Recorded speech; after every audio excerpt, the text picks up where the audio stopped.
Hey guys, welcome back to Magic TV. My name's Craig. It's 12 o'clock on a Sunday, which means it's time for a Q&A. That's where I take all of your questions that you've answered over the course of the week and I answer them as best as I can.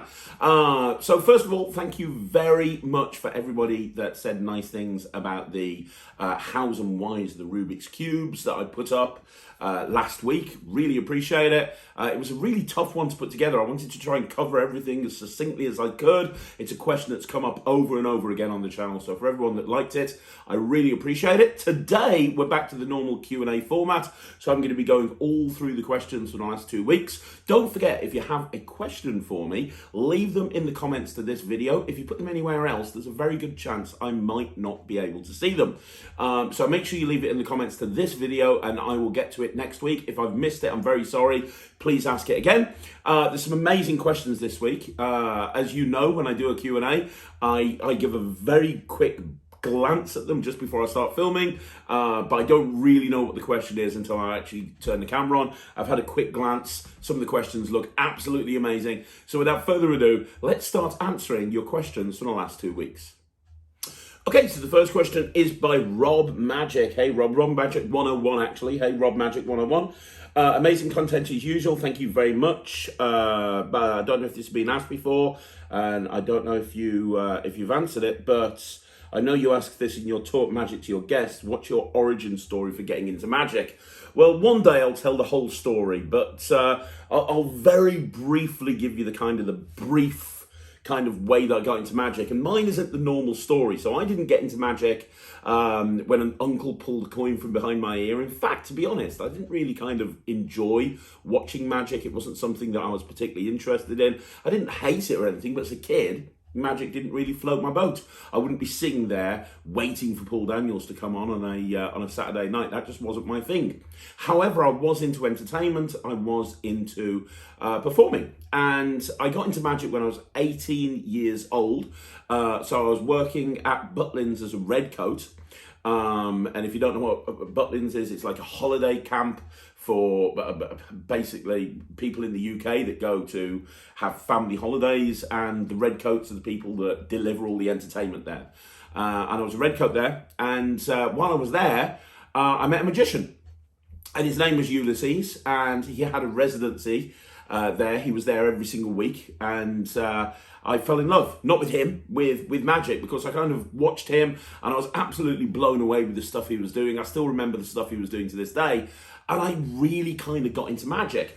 Wasn't very good at it, but I spent every single penny I had buying tricks. First of all, from the market next to in Skegness, which is where Butlins was. There was a market you could walk to, and I'd buy Svengali decks from there, and I'd buy blank decks from there, and all these different things. And this market store only had about 10 tricks, and when I'd kind of gone through their entire range, I then went down to actual Skegness town, and there was a shop there that sold like a lot of Eddie Gibson coins, and I used to just spend every penny I'd made.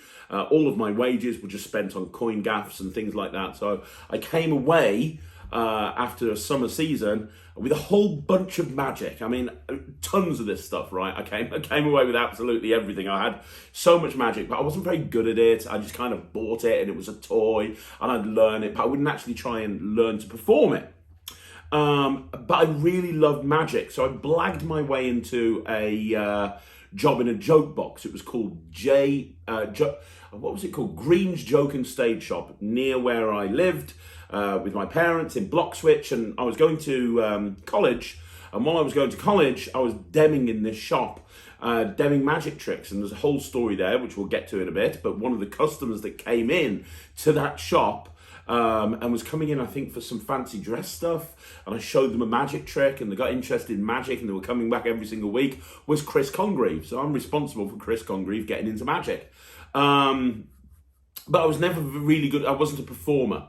Although I was demming in a magic shop, I wasn't a performer. The thought of performing scared the absolute hell out of me. And one day I'll tell you my first performance story. But I blagged my way. My entire journey in magic is all about blagging myself into different situations. I blagged my way into a summer camp, an American summer camp, called the Performing Arts and Sports Centre in Storuca in Pennsylvania. And they had this whole thing in London where you could go along and you could go and meet all these summer camps. And the whole idea of this thing called Camp America, you could go away to a summer camp and work there. And I went up to this place, Performing Arts and Sports Centre, and there were two people there, and they weren't into magic, but they had a magic department. And I said, hey, I'm an amazing magician. And they said, show me a trick. So I did like a little gimmicky thing, and they were like, yes, great, come along. So I got the job as a counsellor at a summer camp in America. And when I got there were like 5 magicians, and I'll never forget this day. We were sitting around a table, right? So there was this big table in this summer camp. I was in America, first time in America, scared to death, didn't know what the hell was going on, didn't know who these people were. The director of magical studies was there. That's Brad Henderson. If anybody knows Brad Henderson, he is one of the most incredible and scariest people you'll ever met. And everybody was, it all went around the table, okay, show me a trick, show me a trick, show me a trick. And I didn't really have a trick to show them because all I could do stuff was with gimmick little bits and pieces. I didn't really know magic that well. And I blagged my way there and they couldn't send me away. So I had to stay there. And to be honest, I was learning magic on the way. I was learning magic every single week. They put me in charge of the coin magic section because nobody wanted to teach coin magic. And I was there just basically trying to learn coin magic and teach it to these counsellors every single week. I was learning a new trick.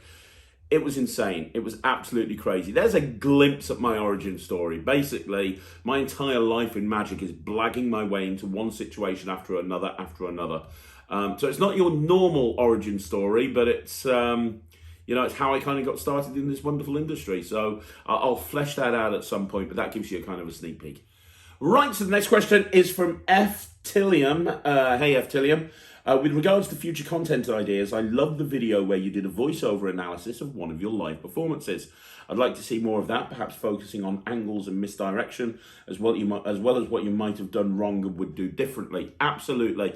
That's something I tend to keep for the 5x5s, unless I've got a very specific thing that I want to talk about. So I've done some magic stuffs where I've talked about audience management, so I've talked about dealing with angles, and I've used a particular clip and done a voiceover of it, and I'll probably do that again in the future. There's a few things that I want to do on magic stuff that actually have something to do. It would illustrate the point I'm trying to make if I do a voiceover over a video, but I do tend to do that quite a lot in 5x5s. On the 5x5 format on a Monday, that's my chance to do a whole bunch of different stuff, and one of the things I do like to do is analyze live performances. So look out for those. That actually does happen quite a lot on the 5x5s. And if you haven't seen all the 5x5s, go look at the playlist because I do that quite a lot on there. Okay, so the next question is from One Magic CC. How you doing? Hope you're well. With being new to card magic, I know I will flash or mess up somehow. So my question is, how do you deal with a spectator if they say, I've seen what you do? Also, how do you handle the most common one? How do you do that? Show me how you do that. Okay, so those are two completely different questions. And I think the first thing I want to do is direct you to a video that I did on this channel, which was the ultimate guide to not messing up a magic trick. It's on the magic stuff playlist. It's how to never mess up a magic trick. And I talk about what the preparation you need to put in before you actually do the gig or you do the performance, so that if you do mess up, because messing up is inevitable, right? If you do mess up, by preparing for that moment and actually putting the preparation in, you'll know how to deal with that. So if somebody goes, oh, now how that's done, you kind of have already thought about what to do in that situation, if that makes sense. So first of all, I'd have a look at that video. But specifically, you said two things. I saw what you did. Okay, so if a spectator says, hey, I saw what you did, it kind of very much depends on your character. This would be handled very differently if your character was different to mine. And I've talked about this on the channel before, but my character is that of kind of like a bit of a confidence trickster, a little bit like a Greg Wilson style character, where I'm not, I'm not trying to make people believe I can really do magic. I'm not trying to make people believe I've got otherworldly magical powers and, I've been imbued with magical powers from a fairy that allows me to make cards jump to the top of the deck.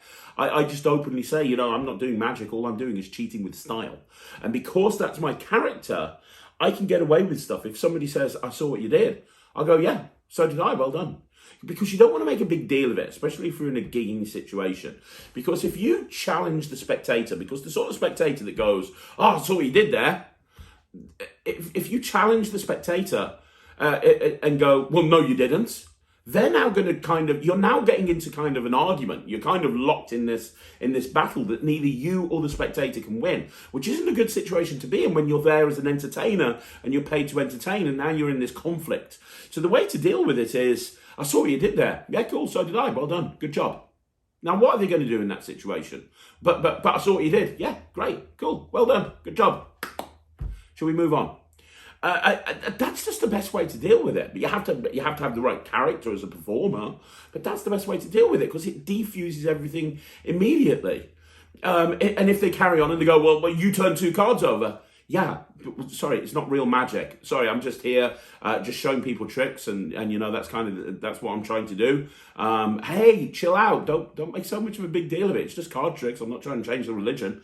Whatever you want to do, if they get really, really aggressive, but generally as a rule, that kills it dead. If they go, I know what you did there, I go, yeah, so did I. Well done. And also knowing the routine that you're in the middle of. So I was doing a set on Saturday actually, and there was this woman, and you can always tell the people that are going to be like that, because normally the group will know about them beforehand, and they'll go, "Hey, watch out for her. She's a skeptic." And then this person will go, "Yeah. You can't fool me." And at which point I'll say, "I'm not trying to fool you. I'm trying to entertain you. But however you want to deal with it, that's fine." But on Saturday I was at a wedding, and I was doing this routine, and I was doing a Scarnio spread. And she said at one point where I was holding a triple, and I was doing this Ascanio spread, and she said, I think there's more than 1 card there. Well, very quickly, I knew what was going next in the routine. It was then going into a frustration count. And so I immediately went, what? You saw what? You saw 3 cards? That's ridiculous. And I did this frustration count, and she was like, no, that made no sense. Everybody laughed, and I used the misdirection to palm the other 2 cards and reproduce them. So it's about knowing the routine that you're in and knowing about where you're going to take that if somebody challenges you, right? If that makes sense. Then the question, how do you handle how do you do that? Again, the easiest way to deal with it is a couple of witty lines. People look down on stock lines, but most spectators use those lines. They've never heard them before. How do you do that? Very well, thank you. Is a great line to use, or how do you do that? Well, I spent 20 years in my bedroom shuffling my deck, and now I can do this. Whatever you want to do, whatever your character is, and again, it's down to your character. How do you do that? I can tell you, I'd have to kill you. Whatever any of these lines are, they work really well. Now, if it's a genuine request for them to teach you a trick, that's a different thing, and you can deal with that in a completely different way. And I've talked about that on the channel before, and I'll probably talk about it again. But just people making an offhand gesture, how do you do that? That's normally quite a compliment. How did you do that? It's kind of like they're questioning their own reality. It's like, how did you do that? And you can use that if you want to transition into into another piece. So, for example, if you've just done a card routine, how did you do that? I just palm the card secretly. It's called an invisible palm. Let me show you. And then you go into invisible palm aces or open travelers or something like that, where the whole concept of it is having an invisible palm. So if somebody says, how do you do that? You can use what they say to go into different routines. I've done that quite a lot. I do a card to pocket routine, and at the end of the card to pocket routine, sometimes I'll have people say, I'll bet you can't do that with more than 1 card. And I'll go into Divergence Travelers. And I'll say, well, let's take 4 cards. Let's take the 4 aces. Do you want to sign the 4 aces for me? Boom, done. Now 1's in each one of the 4 pockets. So you can use what people say to transition into different tricks, and it can be used as a tool to transition. I've talked on this channel before about the importance of transitioning from one trick to the other, and how do you link this trick to this trick, or whatever it may be. You can use that. So if you're doing a coins across, for example, and I go, man, how did those coins go across? And somebody goes, oh, they're coins, somehow he keeps them in their hand. Oh, is that the case? Right, I'll tell you what, let's try and do this with a pack of cards.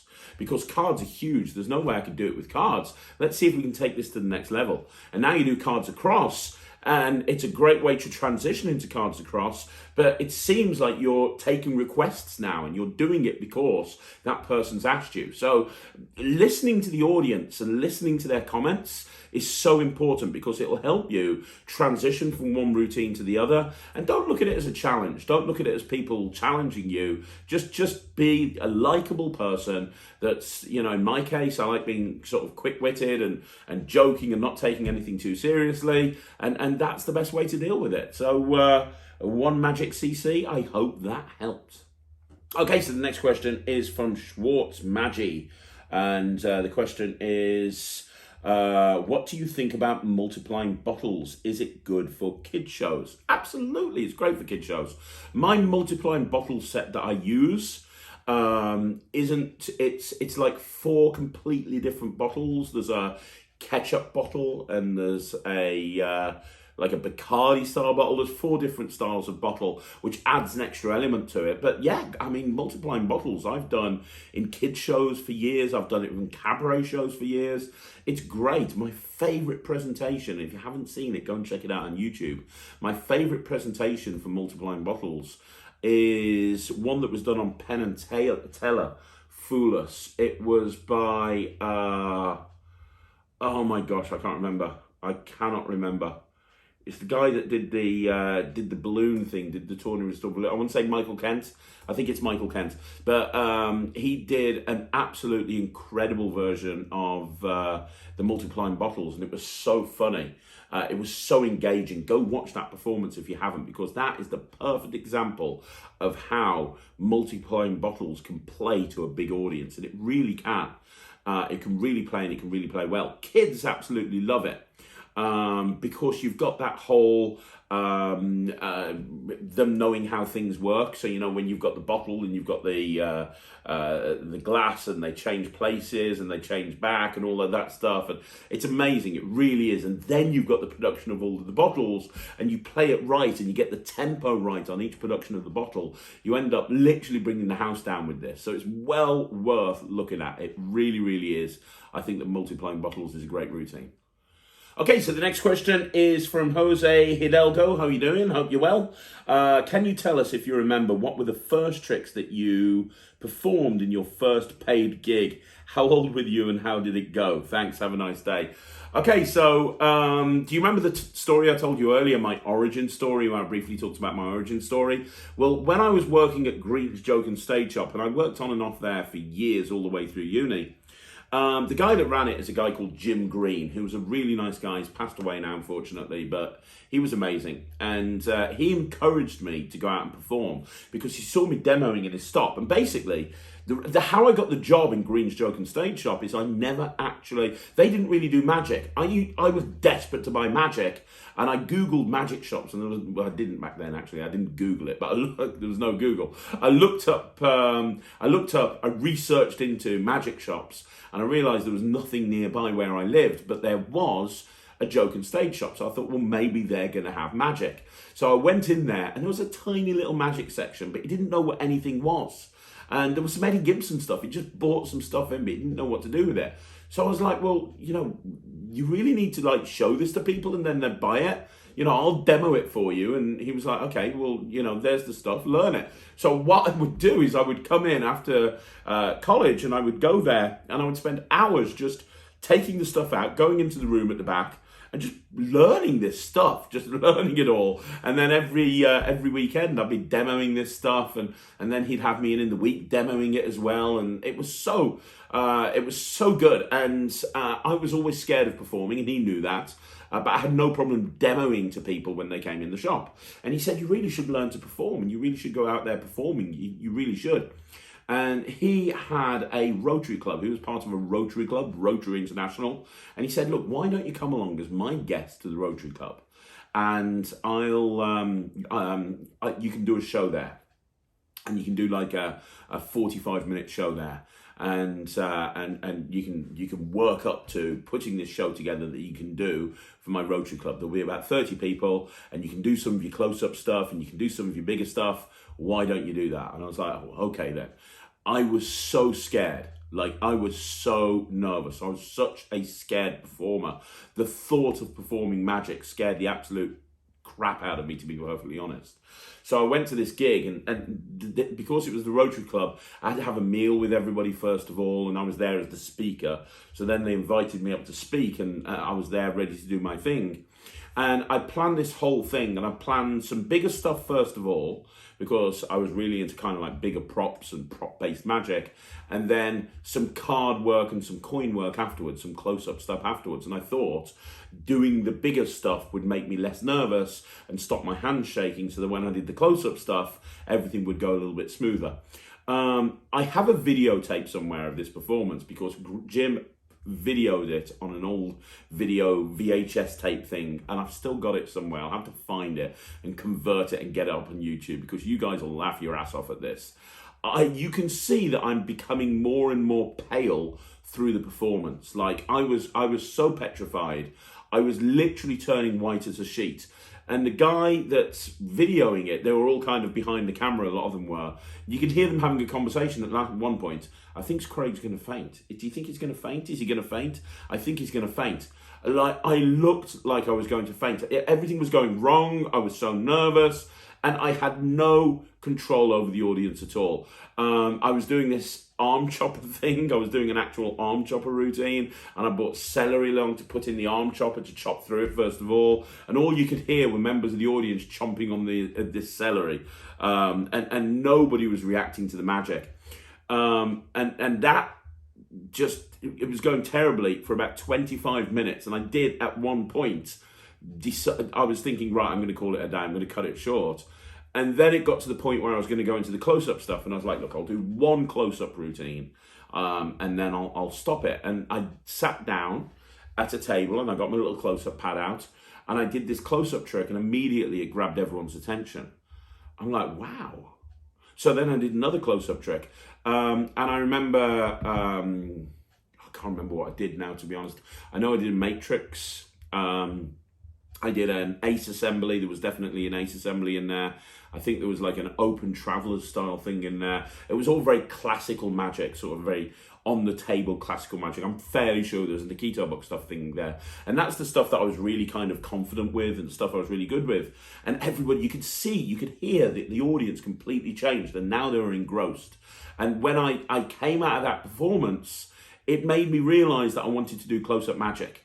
Because in my head, the stage stuff just didn't work, and the close-up magic, that's what worked. And so I stopped doing stage magic for many, many years until I put the Slightly Unusual Illusion show together. I actually stopped doing stage magic, and I just focused on close-up magic because I just thought I'm obviously not very good at stage magic. Now, obviously, that wasn't the case, but it took me many, many years to get to a position where I was ready to perform stage magic again. But yeah, so that was the trick. So I did some arm chopper. I did a chair suspension type thing. I did a dagger chest. You remember the old dagger chest? I did that, and it was all going terribly wrong. But then the stuff I did close up, that went really well, and that's what made me want to do close up magic. Okay, so Sam Fuller, illusionist. Hey again, Sam. Hope you're well. I really want to work on your empowerment routine. I love empowerment. It's my favorite coin routine that I've ever created. It uses a flipper coin. It's on Flipped Out. I think I performed it on my House and Wise of the Flipper Coin video on magic stuff, so you can check it out there. Do you have any tips for keeping flippers from breaking? Do you carry multiples just in case?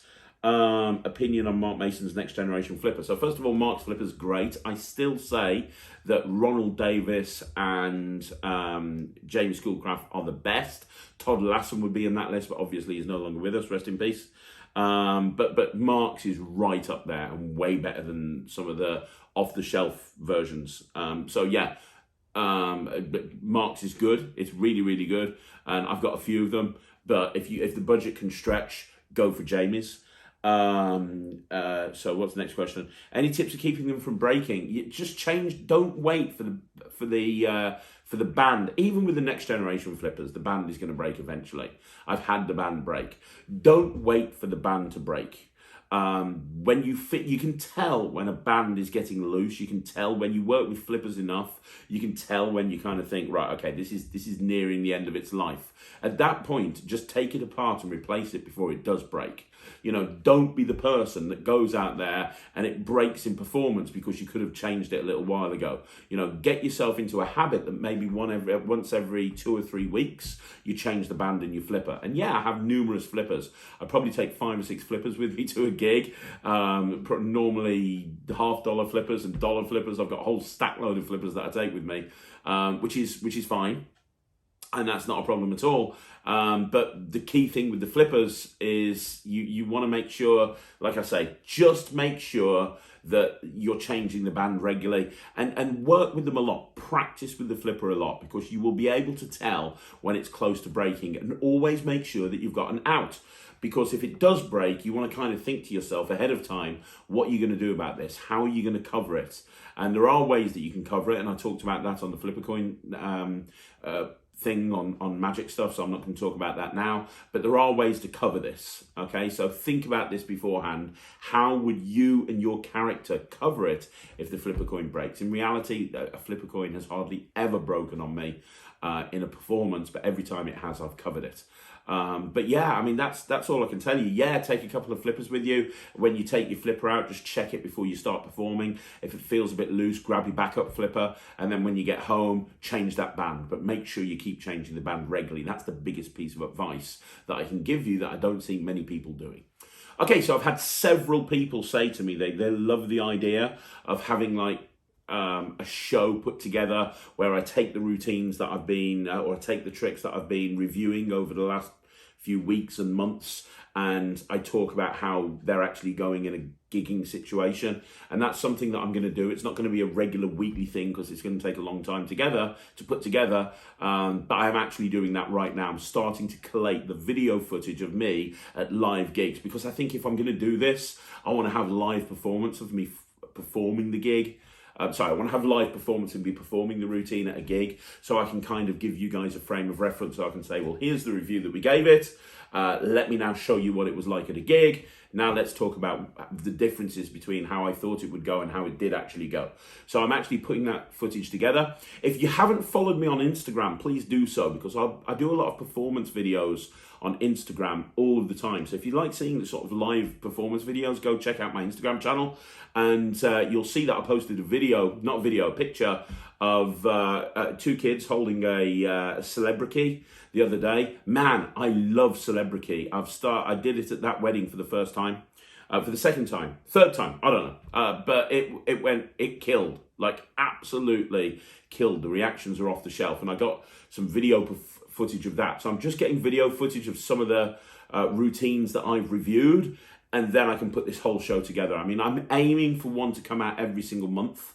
I don't know when we'll slot into the schedule, but I think it's a really good idea, because, the problem with a review show is because you're trying to constantly review the latest stuff, you don't have much time to work it in the real world. Now, we perform everything that we actually review, which is a big step in the right direction compared to other review shows, but even though we perform everything that we review, it's performed in a studio environment. And there's a big difference between performing in a studio environment and performing in a live gigging situation. So to everyone that said, hey, I love the idea, that's something that I am absolutely putting together, and keep watching the channel, because the first one of these is going to drop fairly soon. I'll notify you on Instagram, Facebook, and probably a Q&A when it actually goes out. Okay, so the next question is by William Herf. Hey, William. Enjoyed the Q&A greatly. Thank you, William. Had a question. What's your go-to card trick with a borrowed deck of cards? My go-to card trick with a borrowed deck of cards depends on if I have a phone with me. There's probably 2 or 3. I've always got a phone with me. What am I talking about? If I've got a phone with me, I do this thing called Toxic Coincidence, which was first published on... where was it published? It was first published on Parler. I've just shot it for Elastrix as well, so it's on Elastrix as well. But it's basically a version of, it's a coincidence style routine, but with a borrowed. Well, actually, yeah, you can borrow the mobile phone. I actually teach it with a borrowed mobile phone. But you can borrow a mobile phone, or you can use your own mobile phone, and it's kind of a coincidence effect. If you look up Toxic Coincidence on YouTube, I think I've performed it a couple of times. It'll be on the Magic Life playlist. That's one of my favourite routines. I also love Threesome by David Jonathan. Now, if you don't know Threesome, we reviewed it on the Craig and Riley Review Show. I think Threesome is brilliant. It is one of the best impromptu card routines out there. It's incredible. Like, it's just incredible. It's so clever, and it's so direct, and it is so simple, and it's so easy to do.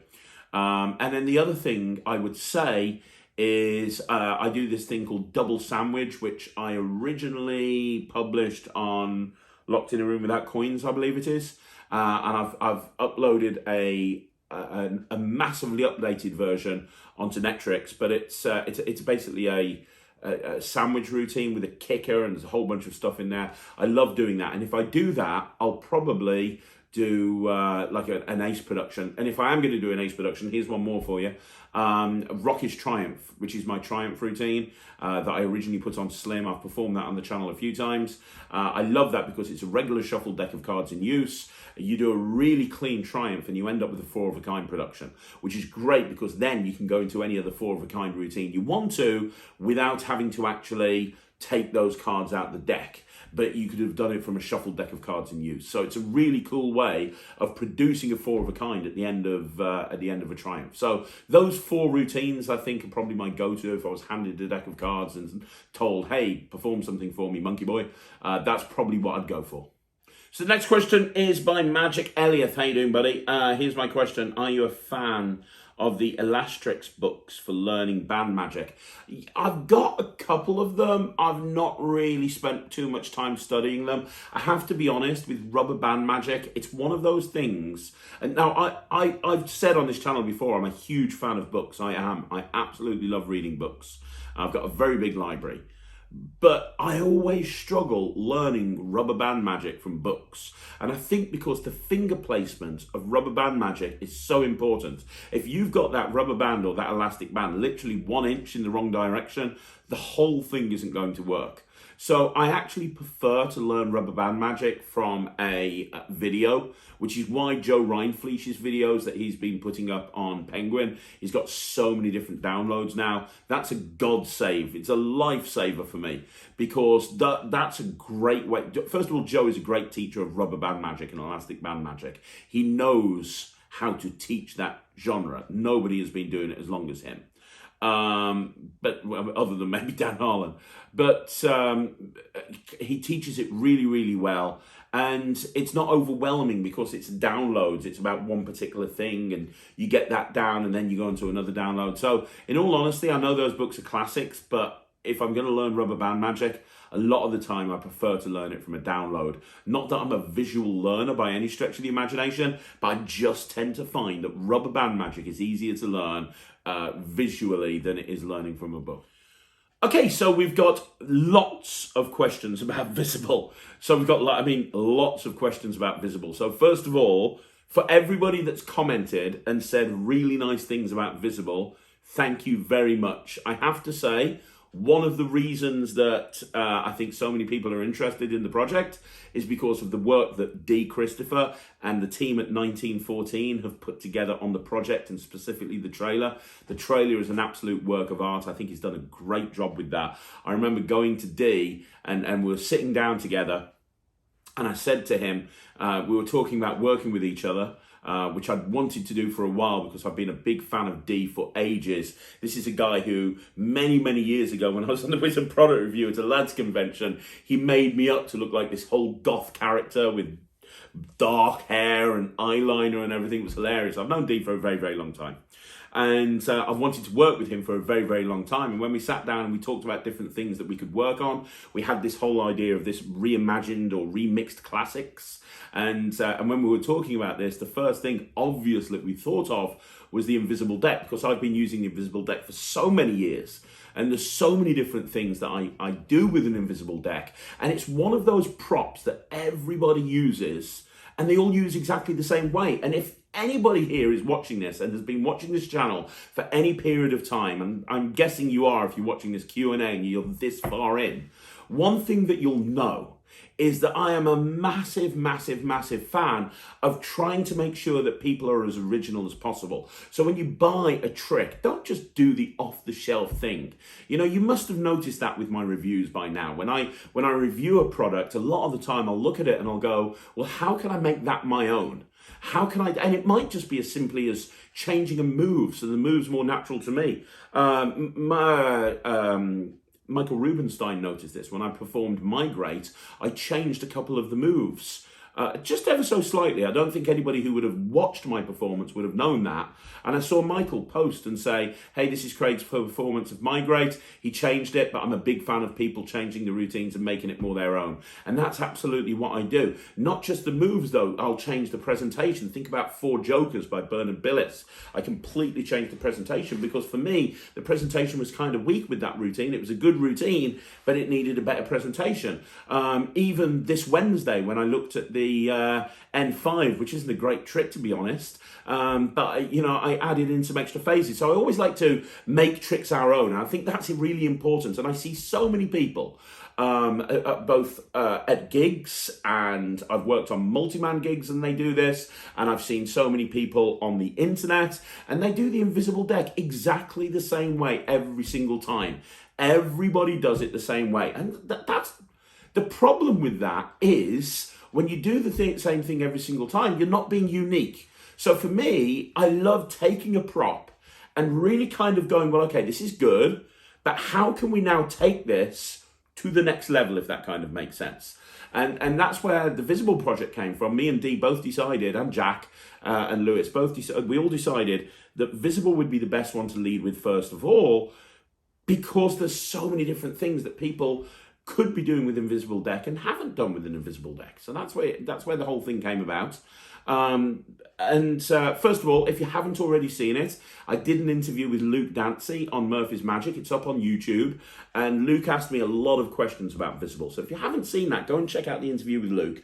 There are some specific questions that we have here that I will try and answer for you. And the first question is, they're talking about the routines on Visible, and the question is, can you go from one routine into another routine? Can you kind of transition from one routine to another routine to another routine? Can you take, there's 12 routines on Visible, can you have an invisible deck and go into a sequence of maybe 2 or 3 routines? And the answer is yes. There's some routines on Visible that are completely self-contained. Right? Completely self-contained. So there's an any card at any number where somebody freely thinks of a number. You've got a regular deck of cards, you've got a deck of cards, and you've got your invisible deck. And you say, and the invisible deck has got the word prediction on it, and you say, hey, I've got this prediction deck, I'm going to put that over there, can you hold on to that for me? Fantastic, I'd like you to think of a card, can you do that for me? Can you think of a number? Fantastic, let's give the cards a shuffle. Whatever number you're thinking of, count down to that number, look at that card, if you got the card, fantastic, and it's a free choice of number, and you genuinely have no idea what card they're thinking of. And then you come back to the deck, and you take the deck back, and you say, remember, I made a prediction, I turned one card over in the deck, and you spread through, there's one card turned over, and it's the card that's turned over has the number they're thinking of written on the back, even though they never said anything, they didn't write it down, which is an absolute crazy moment. And you say, the weird thing is I wrote it on the back of the card that you named. Now that is a standalone trick. You can't really go from that into anything else because that deck is set up specifically to do that trick. You then put that deck of cards away and you'd be left with a regular deck that you could then go into any other routines that you want to go into with. Same with Adam Wilber's favourite trick with the project was something called Synchronicity, I think it's called. And that uses a regular deck in conjunction with an invisible deck to have this amazing sort of synergy style routine, which is crazy. It's really, really cool. However, there are routines that would link together. So for example, one of the routines that everyone's talking about is something called Future Craig, where I have conversations with myself in the future, and then I ring up myself in the past, and then I ring up myself in the future, and it's an absolutely crazy premise for a card trick, but it is so mental, it just works really, really well. And you could do that routine and then have the invisible deck on the table. You finish that routine, done, brilliant. You could then go into the Triumph. So you could then, there's a Triumph on there, which is very nicely being generously allowed to go on the project by Steve Bedwell, but there's a Triumph routine on there. So you could go, for example, from the Future Craig performance, you could then go into Triumph and you could do the whole Triumph, name a card, I'm going to mix these cards up, whatever it is, you could do Triumph. You could then go from there to the Invisible Aces, where you could just take 4 aces out the invisible deck, have someone name a card, and it appears in between the 4 aces. So there are 4, 5, 6, or 7 routines that you could link together. I wouldn't recommend that you do that, all of them. You might link one into another, or maybe at a maximum of 3. But you wouldn't want to just do an entire set where you're going from one routine with an invisible deck to another routine to another routine. But hopefully that answers the question there. The next question is, again from One Magic C. When using something like an invisible deck, how do you switch it for a normal deck to continue with other tricks? I feel like it looks suspicious putting a deck away to get another one out. Also, if the gimmick cards are in the deck, how would you take that out again so you're left with a normal deck? So with regards to an invisible deck, a lot of the time, there's a few different ways of doing this, and I talk about this on the project, so I'm not going to go into too much depth with it now, but I kind of alluded to this earlier on. A lot of the time I'll have the invisible deck as a prediction deck. So I'll put that down there at the beginning, or I'll give that to someone to hold on to. I'll have a regular deck, I'll do whatever it is that I want to do, and then the prediction deck will come into play for the finale of the routine, right? If that kind of makes sense. Or it's a so there's a confabulation on the project where you tell the story about going to a card game, and you get people making all the decisions, and it's predicted within the invisible deck, which is a really nice premise.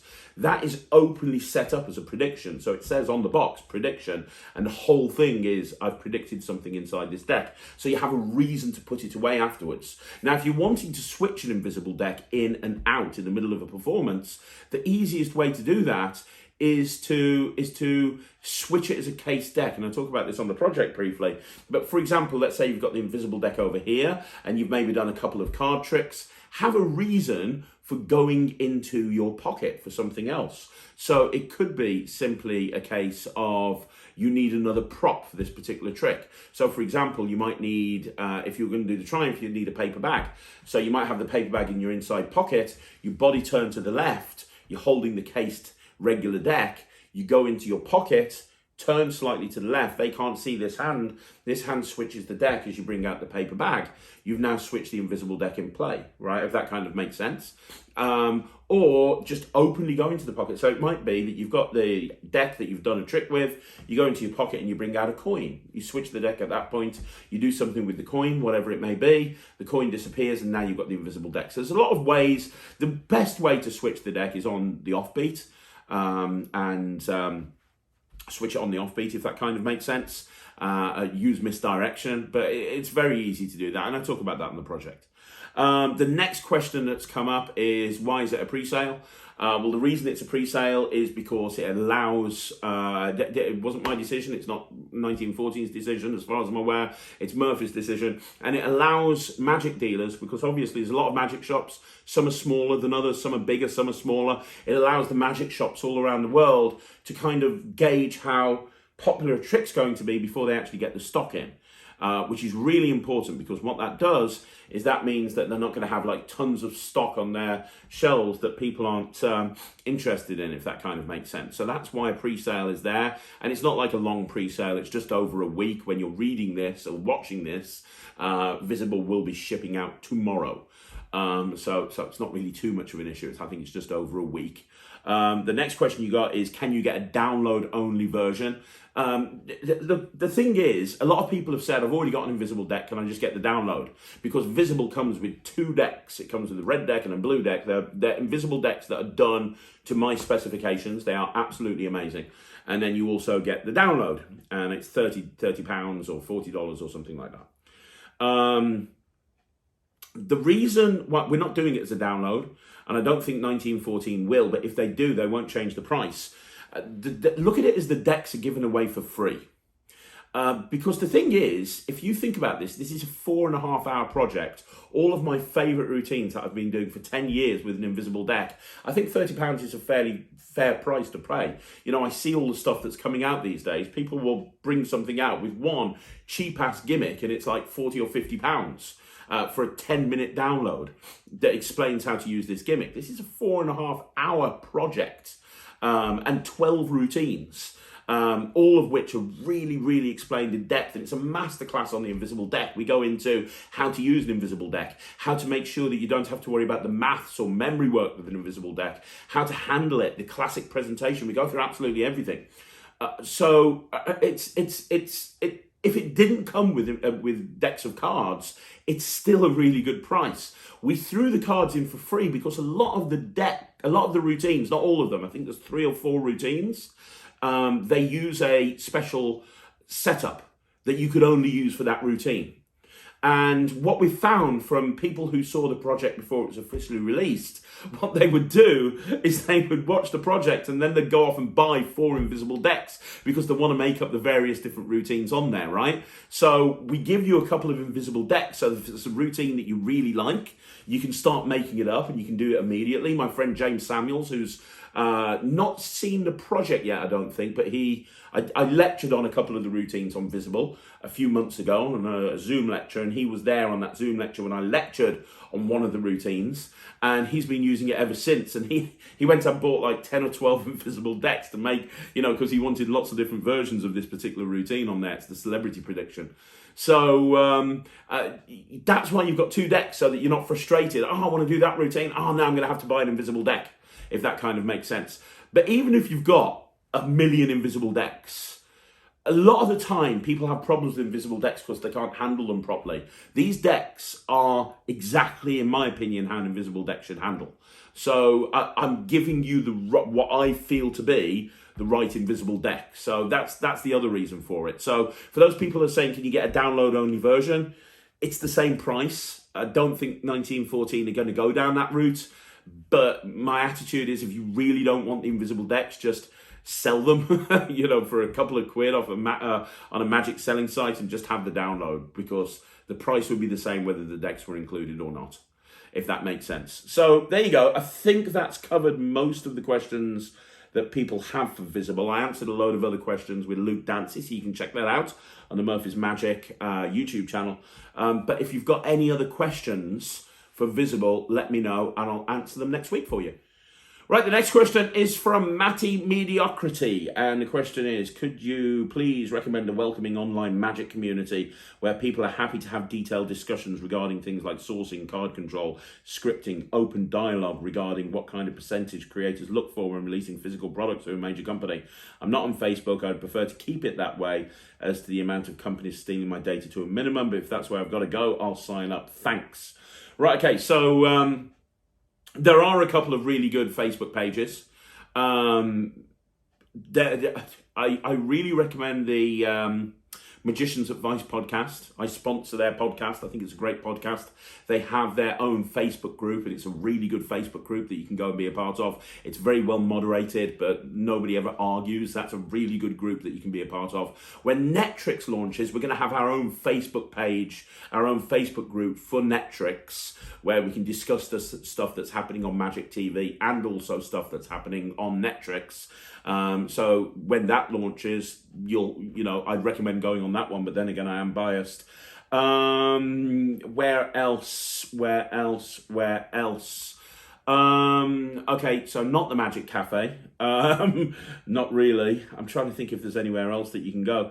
The Alakazam Discord channel is a really good place to go. That's building up to be a really nice community. People are talking in there all the time, and obviously they've got the video functionality. And if you're wanting to know stuff about creating and releasing physical products and so on and so forth, then that is a great one to go for, because obviously it's headed up by Alakazam, who are, the guys. They are a magic production company, so they'll be able to give you some advice on that. There's also a place, I've not really checked them out. I don't really know much about them, but there's the guy that runs it seems like a really nice guy. I think it's called the Palace of Prestidigitation or something.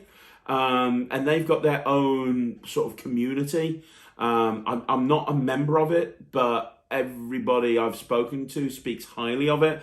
He gave a really bad review for Gossip. It was the only bad review for Gossip I ever saw. But that's fair enough. Like I said, people have got their own opinions. But they didn't really give a great review for Gossip. But as a community, I believe that they're very well respected. I don't know much about them, but I think they're on Instagram as Palace of Prestidigitation. And then finally, David from Magic Orthodoxy. He always talks about this forum. Every time I rant on the Magic Cafe, he comes on and he talks about this forum and he says, you should go there. It's really nice and everyone's really friendly. And I can't remember what the forum is. David, if you're watching this, let us know in the comments. What's the name of that forum? I do need to go there. He keeps telling me to go and join it.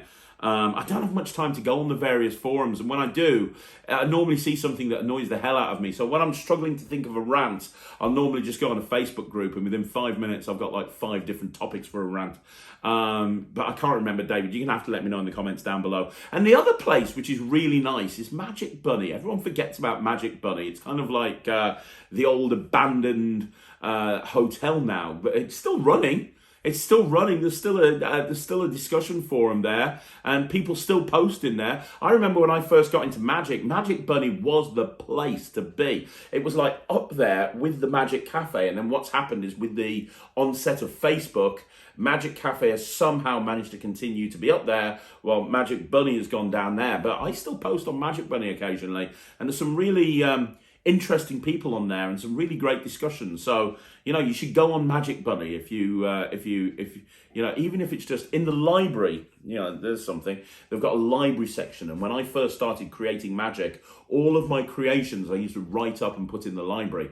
And if you go into the library on Magic Bunny, you'll see a lot of my material that I talk about. There's a very early version of Keymaster on there. And I talk about drilling a hole in a key. So there's a very early version of Keymaster on there. There's like a load of stuff in that library on Magic Bunny that's absolutely gold. Some stuff I've never released, but I actually just had the idea. And I put in there. There's a multiple coin under watch thing where you have 3 people and you're taking 3 coins, and the 3 coins disappear as you put them into the spectator's hands, and they look under the watch, and all 3 people have got coins under their watches. There's a whole bunch of crazy stuff in there. So it might be worth looking at Magic Bunny as well. But there you go. There's a few different ideas for you. Okay, so the next question is by Tom Marquette. Hey, Tom. New here. Thanks for coming. Thanks for joining in. Do you do a faro in performance? Absolutely. I love doing the faro shuffle. I know some performers. David Penn, for example, doesn't do a waterfall shuffle. He actually does a faro shuffle. I don't know why. I've never asked him, but he only ever does a faro shuffle in performance.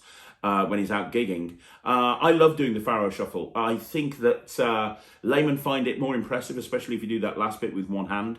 And there's a lot of stuff you can do with the faro shuffle. If you've ever studied faro shuffle placements and things like that, there's a lot you can actually do with the faro shuffle. I can do a perfect faro shuffle really well. It's one of the moves that I'm really good at. And the reason is I do Paul Gertner's Unshuffled from Steel and Silver, not the new version he brought out through Vanishing Ink, the original version.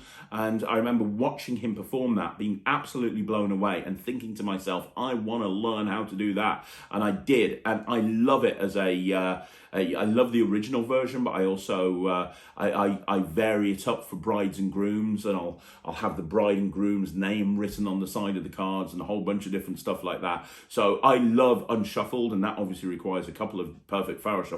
So yes, Tom, I do a faro shuffle in performance all the time. Do you? Let me know in the comments down below. Okay, so the next question is from Magic Man. How you doing? Hope you're well. Howie Craig, how would you handle a situation at a close-up gig if a drunk spectator intentionally broke or damaged one of your props? I have nightmares about a drunk spectator dunking my turn and watching their drink, or throwing my real die across the room. Assuming you had no warning they'd behave like that, would you ask them or the booker to pay for it, or would you just absorb the cost yourself? Well, this has actually happened to me, and I did absorb the cost myself. I was working in a Frankie and Benny's many years ago, which is a restaurant chain in the UK, and I was doing a routine with a 3cm. If you don't know what a 3cm is, it's a Jamie Schoolcraft gaff. It's very expensive, and it's an outer shell which is magnetized to an inner shell, which is magnetized to a coin. It allows you to do some crazy stuff. I love my 3cm. I've got like 3 of them. This is way back in the day, and I only had 1 of them. And I was doing this routine for a family, and there was a kid there that was about 7 years old, 6 years old.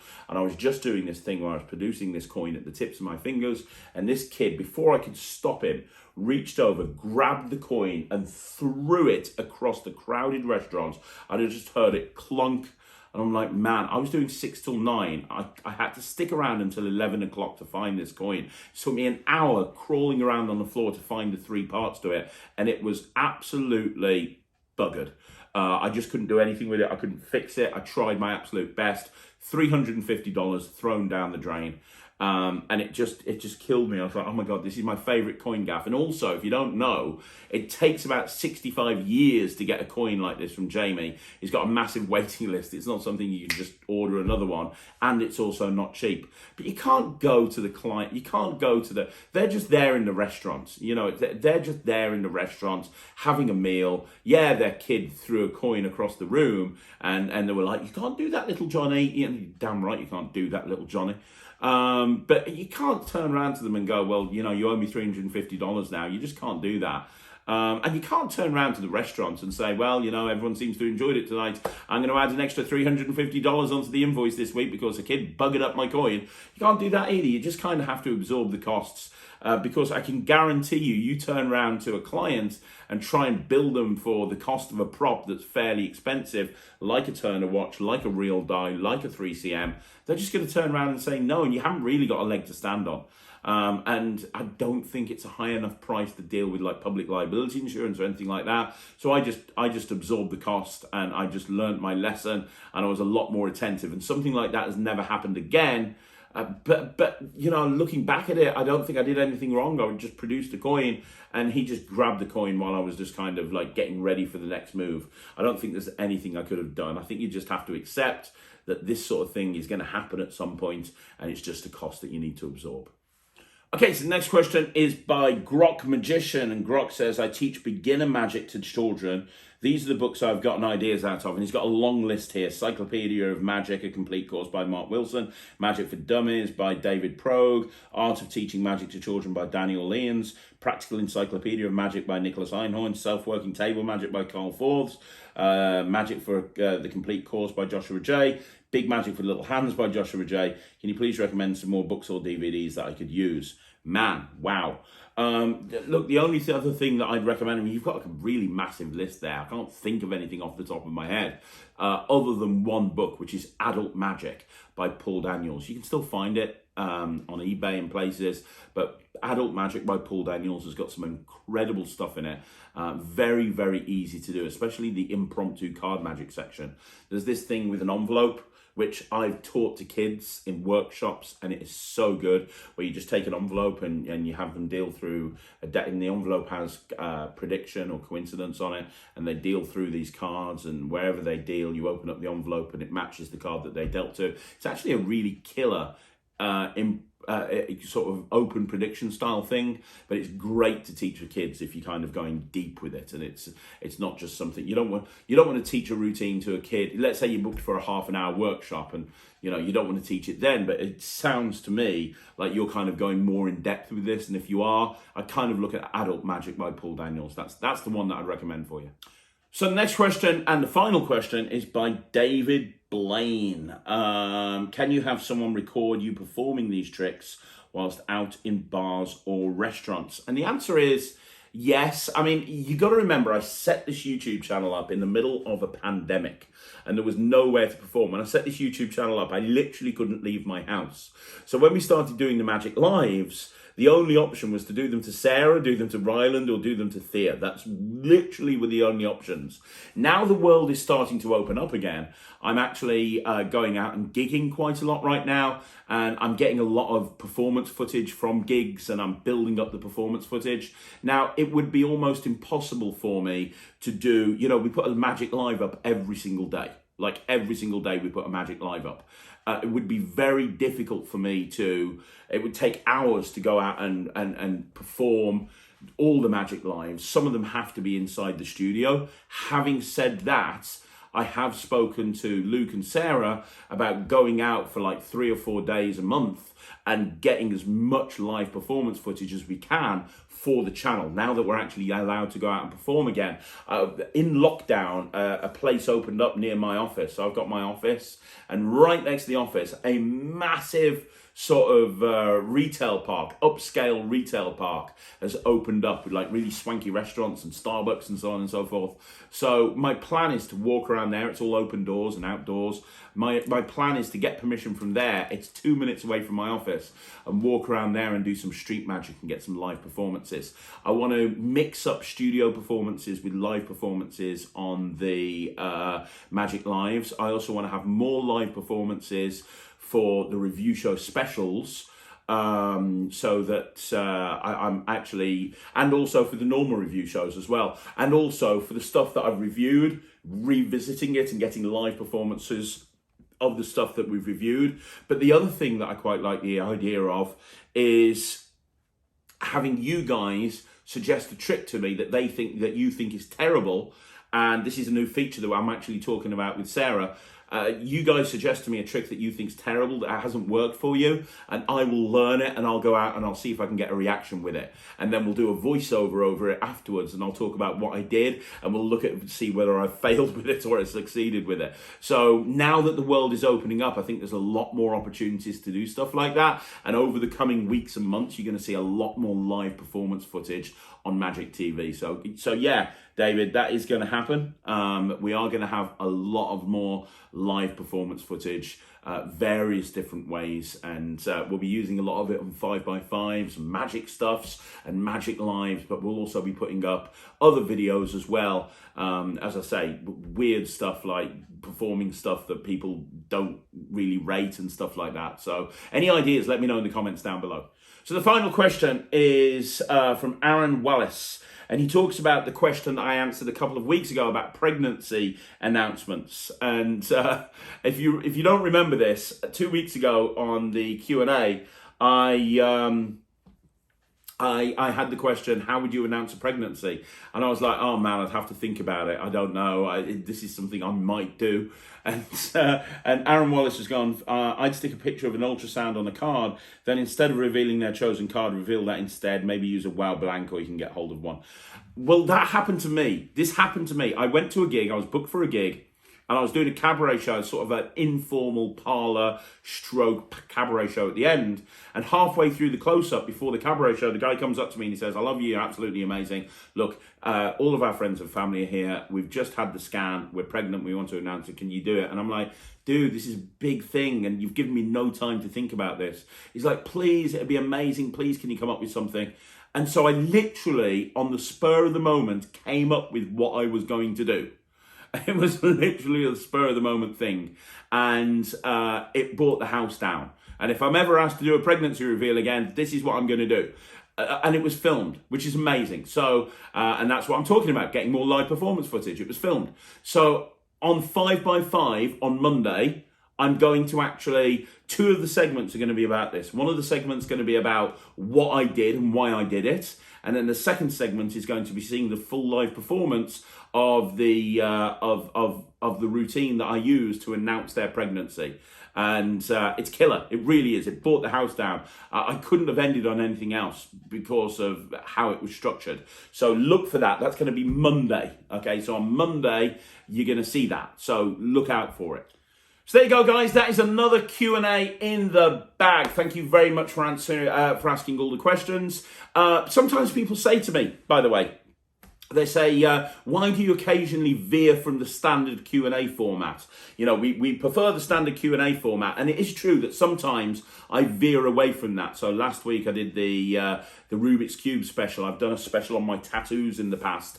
I've done specials in the past on the ultimate guide to joining the magic circle and stuff. And there's a reason I do that, and I'll tell you right now why I've done that. It's normally because I'm too busy to film a Q&A because I'm tied up for a whole week. So last week, right, I was on holiday in Lincoln in a cottage. We go there every year. We've been going there since Ryland was born.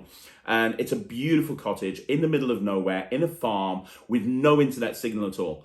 And I knew I wasn't going to be able to film a Q&A because I'd filmed the Q&A for the previous Sunday, but we were going out there on the Friday. So I wasn't going to be able to get the questions and answer them because and film anything because I'd be here, and then I was coming back on the Friday. Then I had a gig on the Friday night, 3 gigs on the Saturday, 2 gigs on the Sunday. It just wouldn't have been possible. So I filmed this Rubik's Cube thing so that I don't let you guys down and there's not a Q&A of some description. So if you ever see me veering away from the standard Q&A format, it's always because I'm tied up for a whole week, or I have no intention of filming. So it happened at Christmas where I did the 12 best tricks of all time or something like that. Again, I didn't want to be filming over Christmas Day or Boxing Day or New Year's Eve or anything like that. So I pre-recorded that. So if you ever see me veering away, please don't get upset. It doesn't happen very often, and it's normally because I've got something that's tying me up for the whole week and I don't want to let you guys down. So there you go.